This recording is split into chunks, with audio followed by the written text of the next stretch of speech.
আজকে আমরা তিন বন্ধু মিলে সিঙ্গুর থেকে চলে গেছিলাম শ্রীরামপুরের ফেমাস নিউ কলকাতা ত্রিবেণী মলেতে। আর এখানে আসতেই চারিপাশে এত ভিড় দেখে হয়ে যায় আই এম তো অবাক। তাই প্রথমেই চলে আসি আমাদের সিঙ্গুর ট্রেনের টিকিট কেটে আমরা তিন বন্ধু মিলে বেরিয়ে পড়লাম ট্রেনে চেপে সিঙ্গুর থেকে শ্রীরামপুর যাওয়ার উদ্দেশ্যে। হঠাৎ করে দেখা হয়ে যায় শেওড়াফুলি স্টেশনে অনেক ভালোবাসার মানুষদের সাথে। কিছুক্ষণ পর চলে আসি আমরা শ্রীরামপুর স্টেশনে। আর আমরা শ্রীরামপুর স্টেশন থেকে নেমে হাঁটা লাগালাম টোটো স্ট্যান্ডের দিকে। আর ফাইনালি আমরা তিন বন্ধু মিলে টোটোতে করে চলে এলাম আমাদের গন্তব্যস্থলে। এই সেই নিউ কলকাতার ত্রিবেণী লোগো, যেটা ইয়া বড় বড় করে লেখা আছে। আমি তো ফার্স্ট টাইম এই কোনো মলেতে যাচ্ছি। ঢুকতেই মেন গেটে পেয়ে যাই প্রথমে এসির হাওয়া খেতে।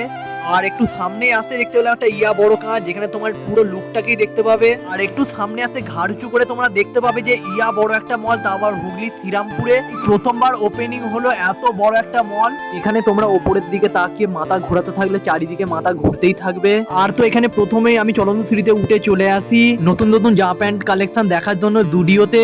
জামা কাপড় দেখার পর আয়নার সামনে নিজেকে দাঁড়িয়ে থেকে যেন মনে হচ্ছে বেশি হ্যান্ডসাম লাগছে আজকে। আর এখনো তোমরা লিফটে করে ওপরের দিকে উঠে গেলে তোমরা দেখতে পাবে বাজার কলকাতা।